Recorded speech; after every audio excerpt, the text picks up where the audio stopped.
Olá, pessoal, tudo bem? Muitas vezes o desejo incessante de cuidar do outro está intimamente ligado ao seu próprio desejo de ser cuidado. Sabe que certa feita eu fiz um exercício da linha do tempo da minha própria história. E eu fui buscando lembranças desde a infância até a idade de hoje. Lembranças de coisas boas e de coisas ruins que aconteceram.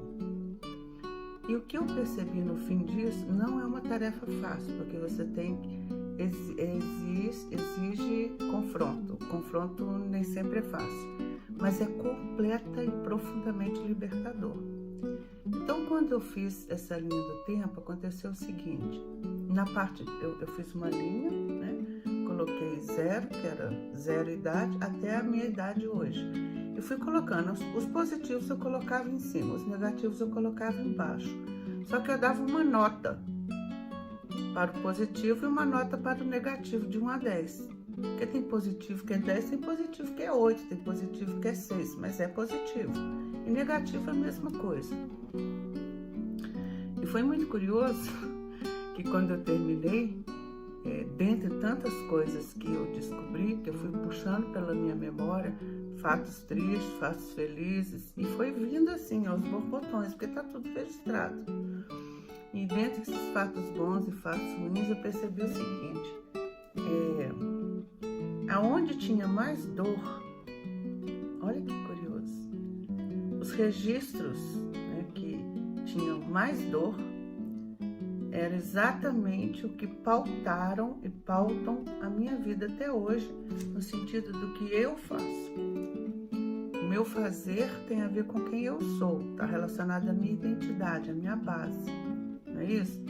Então, na minha dor, ou nas minhas dores, ou nas minhas lembranças de dor, meu caminho foi pautado com muito mais consistência. Porque os momentos de alegria, eles são necessários, maravilhosos. Quem dera que todo mundo pudesse se lembrar só de coisa boa, né? Mas eles não dão o mesmo respaldo de sustento no sentido de construir a sua própria história, trilhar o seu próprio caminho, criar uma trilha.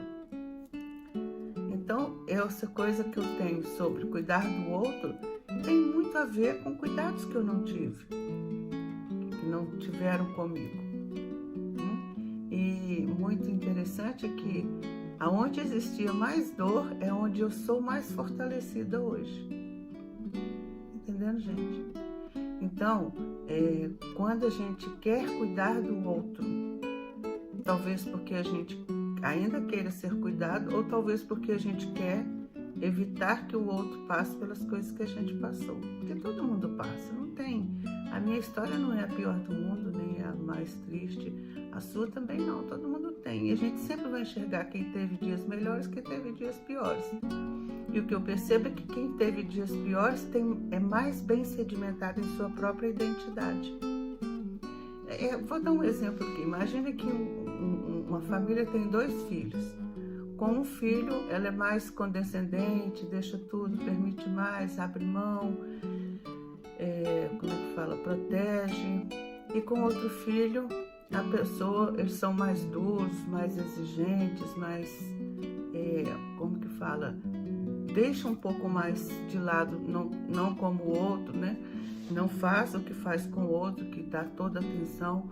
Enfim, aquele filho que precisou lutar mais, que é o que teve menos, que precisou lutar mais, ele tem mais condição de dar certo na vida do que aquele que foi protegido e não aprendeu a trilhar o seu próprio caminho, a construir sua própria história.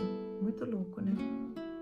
Isso só prova que na nossa dor está o nosso recurso, né? Tem um versículo que fala assim, que o poder de Deus se aperfeiçoa na nossa fraqueza. Que quando nós estamos fracos é que somos fortes. Por quê? Quem se sente fraco arranja força onde não tem para lutar, porque o instinto de sobrevivência faz com que ele lute. Mas quem está todo protegido, todo cercado, tudo é permitido, ele não adquire a força para lutar. É igual atividade física. Imagina você fazer atividade física. Se você faz atividade física, você sabe que pela atividade física você desenvolve seus músculos, né? E aí, se você faz um lado só um lado, vai para academia, trabalha só um lado, o que vai acontecer? O outro lado vai esmirrar, não vai ter força. Exatamente isso. Quando eu tenho a capacidade ou a necessidade de trabalhar, porque eu tenho que lutar, eu tenho que fazer alguma coisa, eu preciso sobreviver. Se eu não fizer por mim, ninguém vai fazer. Eu tenho mais chance de crescer. Que loucura! Então, bendita dor. Bendita dor, porque é ali que está o nosso recurso. Eu sempre falo uma frase que a dor é o alicerce. A dor sedimenta, é a base sólida. Vale a pena passar por ela. Se você tiver a oportunidade de fazer a linha do tempo da sua história, você vai se surpreender com o que a dor te proporcionou. E você vai ver que as alegrias são importantes, são necessárias. Meu Deus, já pensou se a gente tivesse só dor? Mas elas não são tão marcantes e não são tão impulsionadoras como a dor.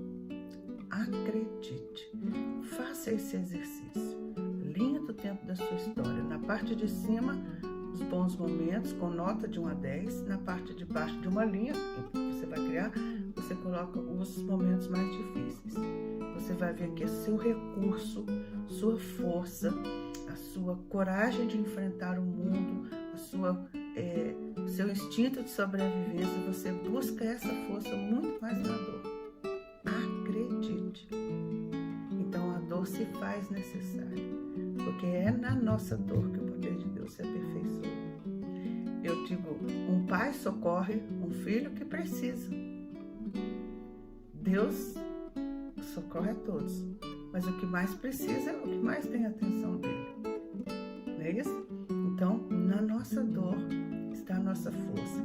Na nossa dor encontramos nossos recursos. Na nossa dor somos treinados a vencer. E a pessoa que não passa por nada disso, ela não tem força para lutar. E se porventura, em algum momento, ela perder aquele apoio que ela tinha antes, ela não tem perna para andar. Ela não sabe viver. Ela não sabe andar com as próprias pernas. Então, não proteja em excesso seu filho. Não faz bem. Ele precisa andar com as próprias pernas.